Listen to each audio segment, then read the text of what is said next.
Diz assim então a Escritura Sagrada: Paulo entrou na sinagoga e ali falou com liberdade durante 3 meses, argumentando convincentemente acerca do reino de Deus.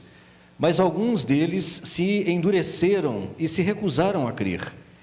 E começaram então a falar mal do caminho diante da multidão. Paulo então afastou-se deles, tomando consigo os discípulos, passou a ensinar diariamente na escola de Tirano. Isso continuou por 2 anos, de forma que todos os judeus e gregos que viviam na província da Ásia ouviram a palavra do Senhor. Deus fazia milagres extraordinários por meio de Paulo, de modo que até os lenços e os aventais que Paulo usava eram levados e colocados sobre os enfermos. Estes eram curados de suas doenças e os espíritos malignos saíam dele. Vamos parar por aqui. Que Deus nos dê, por meio do Espírito Santo, discernimento, sabedoria e nos ajude a guardar a palavra do Senhor no coração. Meus queridos, nós temos aqui nos 3 primeiros versos, nos versos de 8 a 10, uma evidência de que o Evangelho de Jesus Cristo é para todos, mas nem todos querem, nem todos recebem o Evangelho de Jesus. Paulo tentou ensinar para todos os judeus, para todos os da cidade de Éfeso, mas nem todos estavam dispostos a ouvir o apóstolo Paulo, nem todos quiseram receber o Evangelho como verdade, como palavra de Deus. Alguns, inclusive, então, criticaram, blasfemaram do caminho. O caminho é Jesus. E quando então Paulo percebeu que havia essa blasfêmia, essa rejeição por parte de alguns, Paulo se retira da sinagoga e vai para um outro lugar, levando com ele os seus discípulos para dar prosseguimento, para dar continuidade no discipulado daqueles discípulos. Paulo não desiste da pregação do Evangelho. Paulo apenas se separa dos escarnecedores e vai para uma escola, muito provavelmente uma escola filosófica de um certo tirano. A Bíblia não fala mais de tirano. Paulo então provavelmente aluga um espaço na escola de Tirano, e ele passa ali 2 anos ensinando aos seus discípulos o Evangelho, a palavra de Deus. E no verso 10 diz que Paulo ensina por 2 anos, dentro desse mesmo espaço, e por causa disso, então, todos, gregos e judeus, na região da Ásia, ouviram a palavra do Senhor. E a primeira lição que nós aprendemos com esse texto e que nós precisamos aplicar na nossa vida é a importância do ensino da palavra, a importância do ensino do Evangelho, a importância do discipulado na vida do cristão, na vida da igreja. Ensino esse, meus queridos, que infelizmente é tão desprezado pela maioria da igreja. Há alguns dentro da igreja que não dão a mínima para o discipulado, para o ensino bíblico, para a escola bíblica dominical. Há igrejas no nosso país que não dão a mínima para a pregação sadia do Evangelho.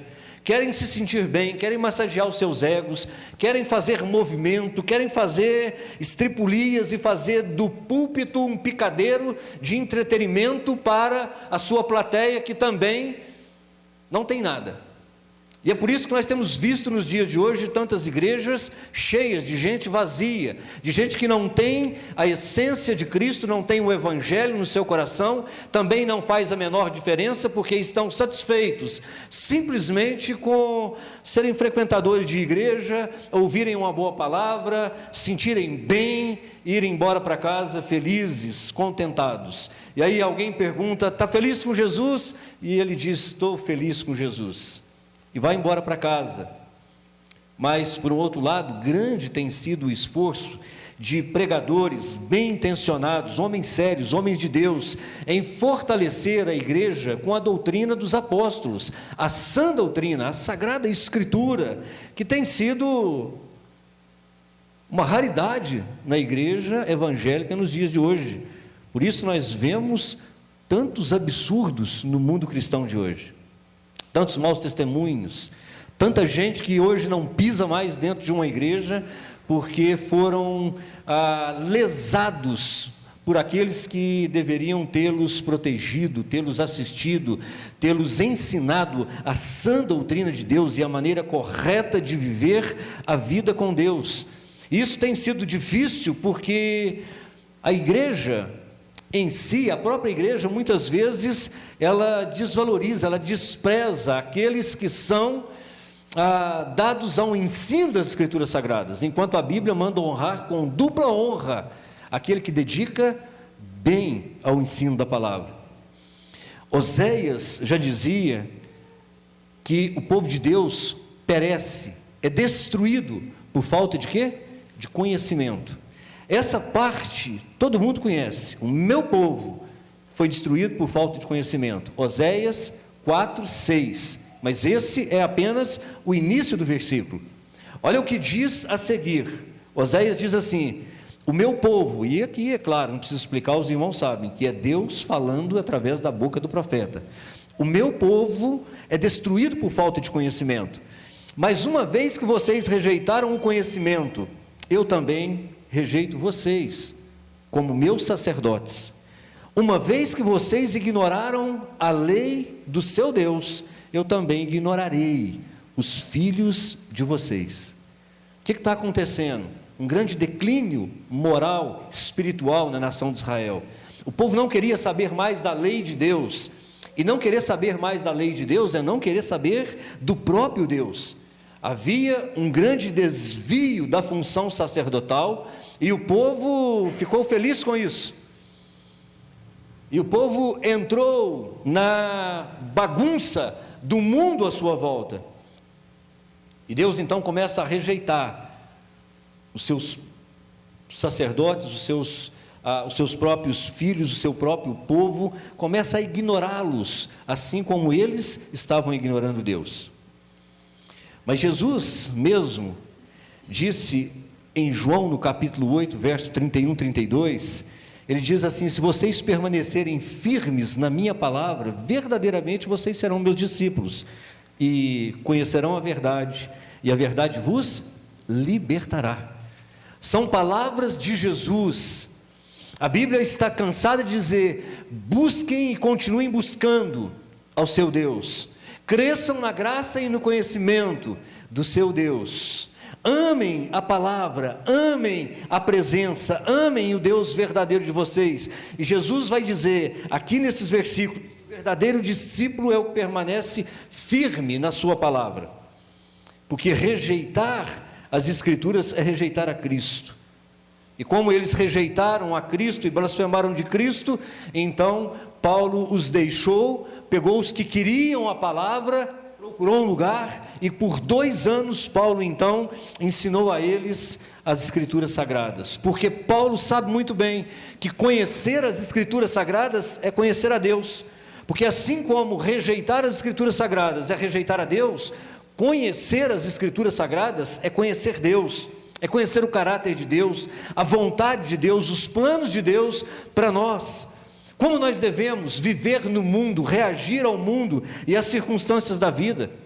A verdade é, meus irmãos, que quanto mais nós conhecemos a Deus, maior é a nossa fé. Quanto mais nós conhecemos e nos damos a conhecer a Deus, mais nós confiamos no seu caráter, no seu amor por nós, porque é assim que a nossa confiança vai aumentando, é assim que nós acreditamos e confiamos nos propósitos estabelecidos de Deus para a nossa vida, se nós o conhecemos por meio da palavra, porque se o conhecemos por meio da palavra, então de fato o conhecemos, sabemos quem é de fato o Deus das Escrituras Sagradas, quem é de fato o Deus e Pai de Jesus Cristo, e aí então nós nos relacionamos com Ele, da forma como Ele estabeleceu nas Sagradas Escrituras, o que Ele deseja, o que Ele quer, como Ele quer.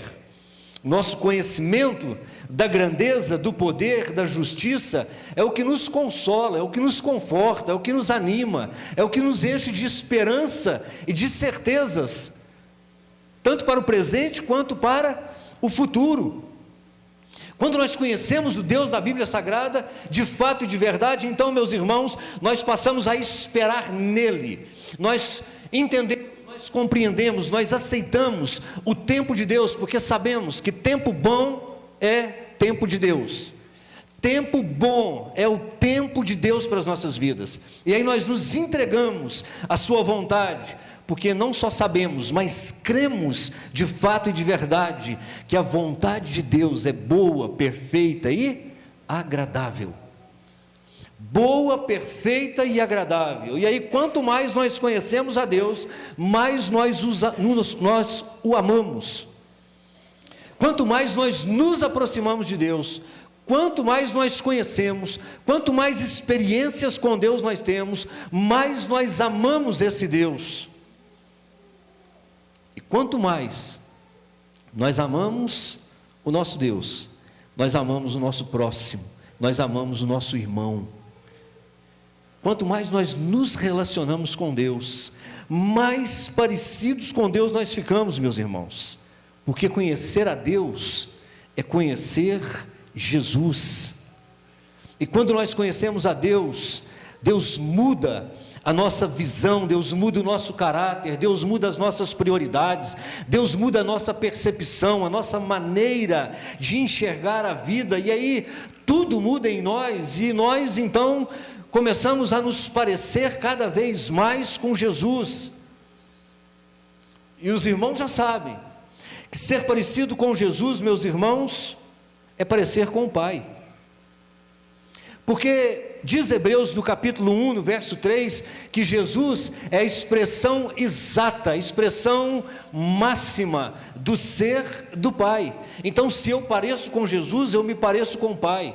E parecer com Jesus é ser servo, é abrir mão, é andar a segunda milha, é dar a outra face, é orar pelos meus inimigos, é dizer não ao pecado e dizer sim à santidade, à consagração de vida, é abrir mão da minha própria vontade para fazer a vontade de Deus, é morrer para mim mesmo, morrer para esse mundo e viver para Deus, meus queridos. Isso é ser ensinado nas Escrituras Sagradas, isso é ter um caráter transformado, isso é nos parecer de fato e de verdade com o nosso Deus, com o nosso Pai. Regras, éticas, morais, bons costumes, religião, isso é muito bom, mas não basta, não é o suficiente. Se não tivermos a palavra de Deus em nós, o Espírito de Deus em nós, se não andarmos com Jesus, se não vivermos com Jesus, se não permitirmos que Jesus gere em nós o fruto do Espírito de Deus, nós jamais alcançaremos aquilo que Deus tem para nós. Porque só Ele pode mudar o nosso coração, só Ele pode transformar a nossa vida e produzir em nós o seu caráter justo e santo. Aí sim, quando isso acontece, tudo muda. Mas tudo muda aqui. Tudo começa a mudar em mim, então eu começo não somente a viver como Jesus, mas eu começo a expressar o caráter, o amor, a graça e a misericórdia de Deus na minha vida. E é somente por isso que Paulo está fazendo discípulos. Paulo não está fazendo religião, Paulo não está fazendo amigos, Paulo não está fazendo religiosos, Paulo está fazendo discípulos, porque discípulos são aqueles que são formados pelo caráter de Cristo, pela pregação do Evangelho. Não há nenhum outro livro, nenhum outro ensinamento que possa formar em nós o caráter de Cristo, a não ser o Evangelho de Jesus, meus irmãos. É por isso que no verso 10 nós vemos que toda a província da Ásia, tanto gregos quanto judeus, ouviram a pregação da palavra, porque Paulo fazia discípulos e os discípulos faziam discípulos, e a igreja crescia, se multiplicava, e o propósito de Deus, que é alcançar toda a Ásia, vai se cumprindo através da pregação do Evangelho, do ensino da palavra. E se uma igreja, um cristão quer ser sadio, quer se parecer com Cristo, ele precisa amar, ele precisa desejar, ele precisa conhecer íntima e profundamente as Sagradas Escrituras. Por isso, em todo o ministério de Jesus, ao contrário do que muitos pensam, Porque quando nós lemos os evangelhos, a gente acha que Jesus fazia milagre todo dia, toda hora, e os apóstolos faziam milagres todos os dias e toda hora, mas não era bem assim. O maior tempo investido por Jesus e pelos apóstolos na Escritura Sagrada é para a pregação do evangelho, é para o ensino das Sagradas Escrituras, e não para fazer curas, milagres e maravilhas, embora isso acontecesse com bastante abundância nos dias dos apóstolos, que é o que nós vamos ver agora. Veja no verso 11 e no verso 12, porque no verso 11 e no verso 12, em paralelo à pregação do evangelho, à transformação de vida, diz aí que Deus vai fazendo milagres extraordinários por meio do apóstolo Paulo. Coisas grandiosas, estrondosas vão acontecendo, a ponto de os efésios pegarem os lenços do apóstolo Paulo, o avental que o apóstolo Paulo trabalhava na construção de tendas, levavam para os enfermos, e os enfermos eram curados. Jogava sobre os endemoniados, e os endemoniados eram libertos, por causa do poder de Jesus que estava na vida do apóstolo Paulo. Agora nós precisamos olhar para o verso 11 e o verso 12, assim como temos que olhar para toda a Bíblia Sagrada, e aprender a entender e a contextualizar o que está escrito. Pelo menos 3 observações importantes é preciso nós fazermos a respeito das curas e dos milagres, principalmente nesses textos em que nós acabamos de ver. A primeira observação que eu quero que os irmãos façam, no verso 11 e no verso 12, é que os milagres são uma operação de Deus e não do apóstolo. Deus operava milagres através da vida do apóstolo Paulo.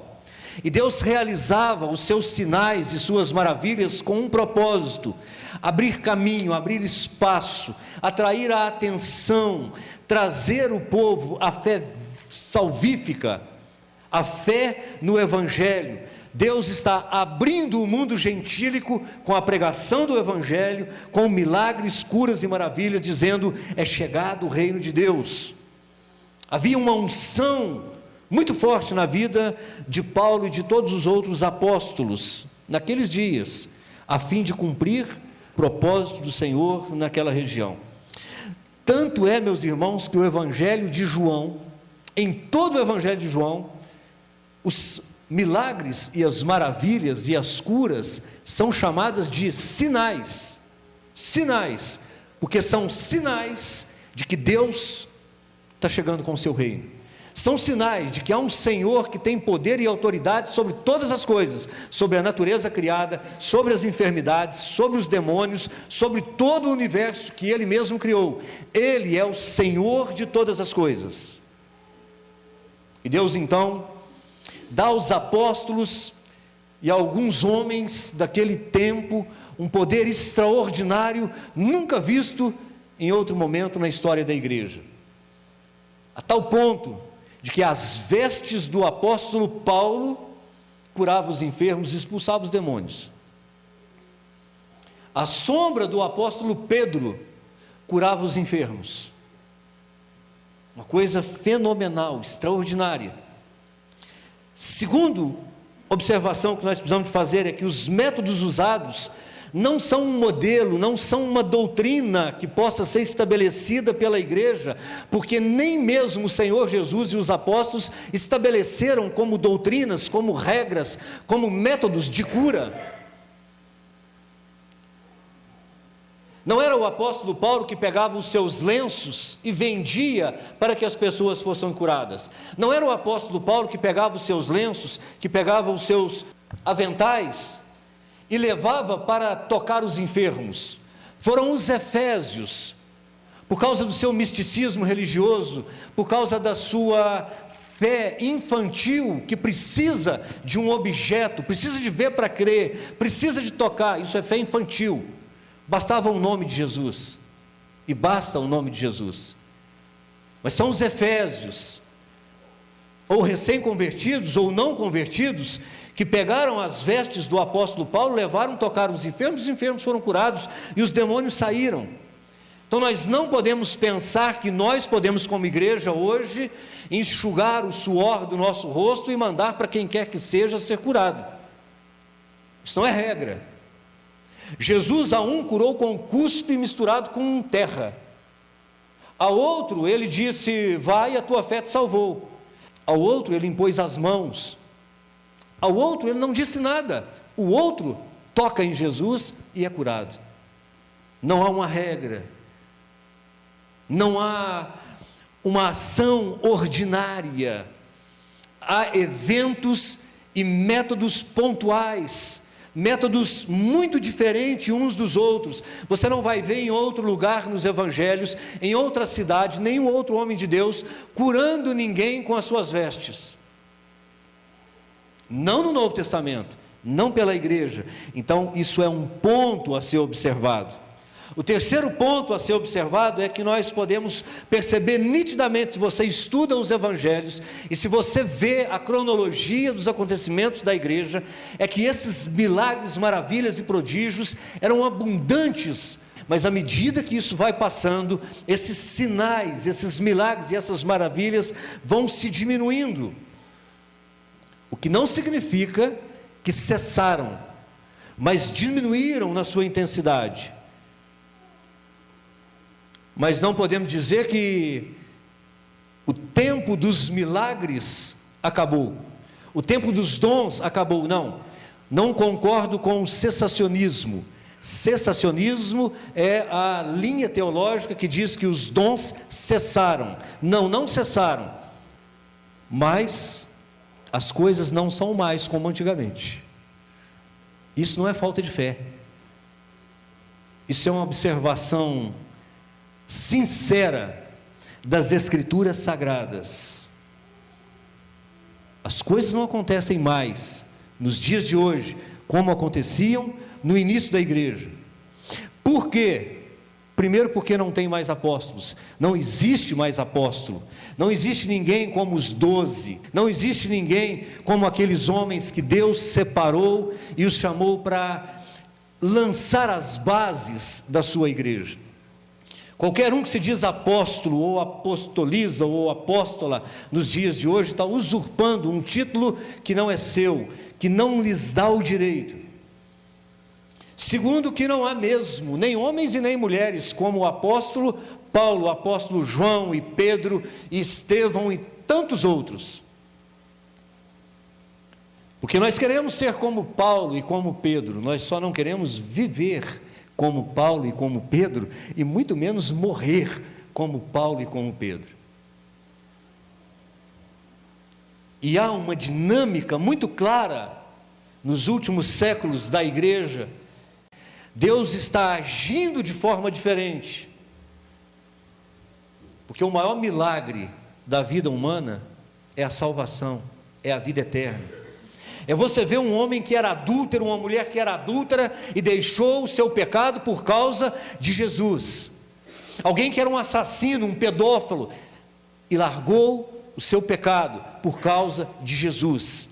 Alguém que era impulsivo e agressivo e mentiroso e abandonou o seu pecado por causa de Jesus. Alguém que estava nas trevas e agora foi transportado para a luz por causa do Evangelho de Jesus. Meus queridos, ouçam isso. Embora eu tenha convicção de tudo isso que eu estou te falando aqui agora, tenho também a mesma convicção de que, embora nós não estamos mais nos dias dos apóstolos, eu te afirmo com toda certeza, Jesus é o mesmo, ontem, hoje e será eternamente. O mesmo Deus de Pedro é o meu Deus, é o seu Deus. O mesmo Espírito que operou através de Pedro é o mesmo Espírito que está aqui nessa noite e opera através da minha vida e da sua vida.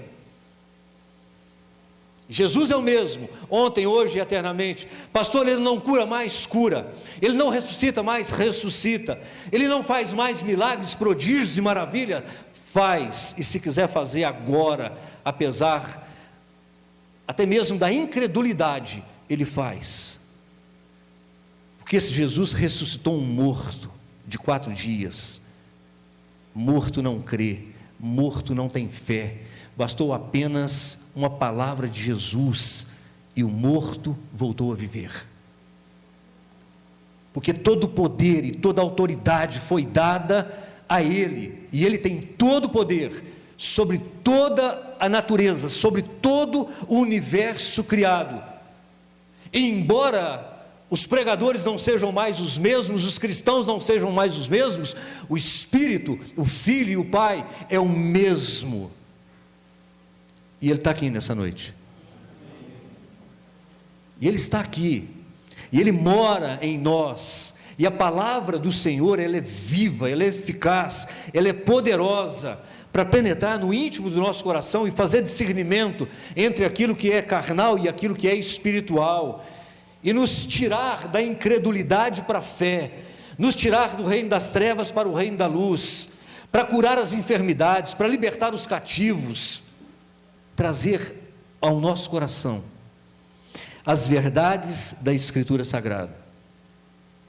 E eu quero te dizer uma coisa: aprender, conhecer a Deus e continuar conhecendo a Deus, depende do meu esforço, depende da minha vontade, depende do meu interesse, do quanto eu amo o Senhor, do quanto eu amo a Tua Palavra, do quanto eu quero e desejo me aproximar e parecer com esse Deus apresentado nas Escrituras Sagradas.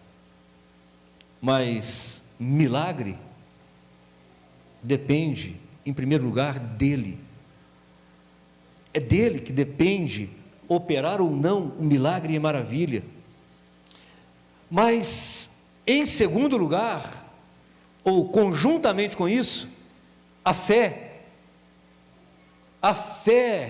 a minha fé. Olha o que diz o apóstolo João em a sua primeira carta, capítulo 5, verso 14. Ele diz assim: e esta é a confiança que temos nele, se pedirmos alguma coisa, segundo a sua vontade, Ele nos ouve. Se Ele nos ouve, Ele nos atende, Ele faz. Se nós orarmos, se nós pedirmos, segundo a vontade de Deus, Deus fará. Por isso então o milagre, o acontecimento, seja ele em que nível for, em que grau for, depende em primeiro lugar da vontade de Deus. E quando Deus quer, não tem homem nem diabo que impeça. Porque agindo Deus, quem impedirá? Há alguma coisa difícil para Deus? Há alguma coisa impossível para Deus? Há algo que Deus determine e não aconteça, meus irmãos? É óbvio que não. Mas nós precisamos buscar esse Deus. Nós precisamos nos entregar. Nós precisamos nos consagrar, meus irmãos, porque Jesus disse em Marcos 9, 23, tudo é possível àquele que crê. Tudo. E se Ele disse tudo, é tudo, exatamente tudo. Mas por que não cremos? E por que não fazemos? E por que não é possível? Porque não cremos com a intensidade, com a convicção que nós deveríamos crer? Porque não estamos tão unidos, tão próximos? Porque não buscamos? Porque não nos consagramos? E por isso não confiamos. E por isso não confiamos. Mas se nós colocarmos no nosso coração que o Evangelho de Jesus Cristo é para todos, e todos que o receberem, o receberão de fato e de verdade. Se nós valorizarmos a palavra de Deus, se nós nos fizermos discípulos de Jesus, permanecermos de fato e de verdade na palavra de Jesus, e deixar com que essa palavra nos transforme,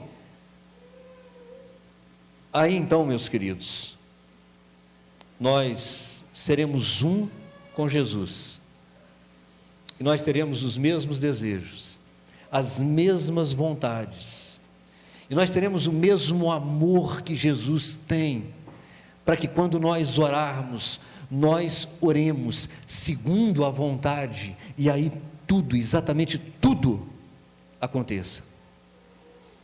Depende dele em primeiro lugar, mas depende da minha fé também. A mulher do fluxo de sangue simplesmente tocou Jesus. E não houve nenhum ritual, simplesmente tocou, porque tinha fé. E a palavra de Jesus para ela: vai, porque a tua fé te salvou.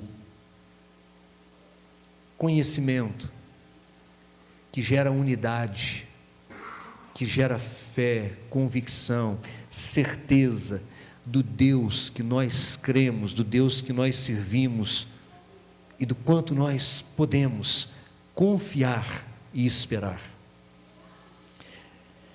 A minha oração, meus irmãos, é que nós olhemos para a Bíblia Sagrada da mesma forma como nós olharíamos para Jesus Cristo diante de nós,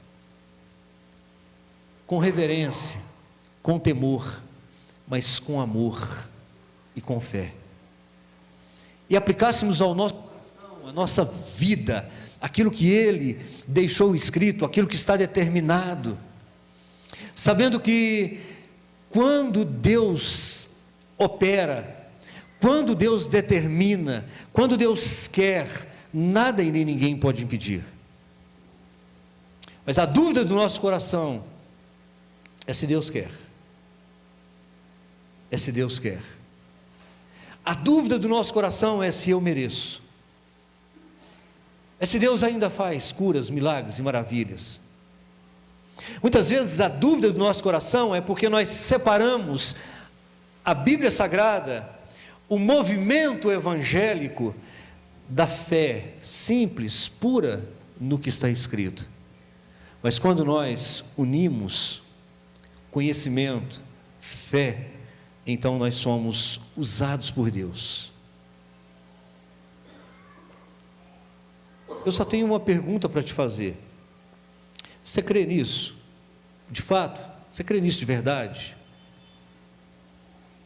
Você quer que a palavra de Deus é viva, e que a palavra de Deus é de fato a palavra de Deus, e que esse livro que nós carregamos, que nós andamos com ele, e dizemos que é a palavra de Deus, é de fato a palavra de Deus, e que o que está escrito vai se cumprir? Então ame essa palavra, obedeça essa palavra, creia no poder, mas creia também no amor e no caráter justo desse Deus que nos salvou, que nos remiu, que nos trouxe para perto, nos chama de filhos amados. Porque quando isso acontecer, nada vai ser impossível para a igreja de Jesus.